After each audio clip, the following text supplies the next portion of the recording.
చూడండి ఒకసారి, ఇది పట్టుకోండి ఒకసారి. ఎవరైనా పర్లే, ఇక్కడ ఒక్కళ్ళని కాదు, ఇది పట్టుకోండి. ఇక్కడ చూడండి, ఉందా లేదా? ఏముంది? కనబడుతున్నారా?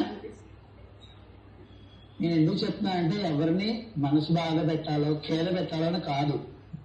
ఇప్పుడు ఇది చూశాక రేపటి నుంచి ఒక్కరైనా బాగుంటే మంచి ఇస్తే చాలు, అంతకు మించి నాకు ఇంకేం కాదు. ఇందులో ఉపయోగపడేదేం లేదమ్మా. ఇందులో నేను ఎవరు వేశారో నాకు తెలియదు, నేను చూడలేదు, వేసిన వాళ్ళు కూడా తెలియదు. ఎందుకంటే పాపం చూసుకోకుండా వేసి ఒక వెంట్రుక చాలా హేయభూయిష్టమైనది. ఆ వెంట్రుక స్వామివారికి సమర్పించే దాంట్లో వెంట్రుకలు లాంటివి ఏమి ఉండకూడదు. సో ఇందులో పువ్వులు, పాడైపోయిన పువ్వులు ఎన్ని ఉన్నాయండి? ఎందుకు చెప్తున్నానంటే ఒక పువ్వు రేఖలు పోయినవి, పువ్వులకి జిడ్డులు అంటుకున్నవి, పసుపు కుంకాలు అంటుకుపోయినవి, పాడైపోయిన పువ్వులు, ఇవన్నీ కూడా ఎంతో మంది భక్తితో ఇస్తున్నారు. నేను ఎవరినేమనట్లా.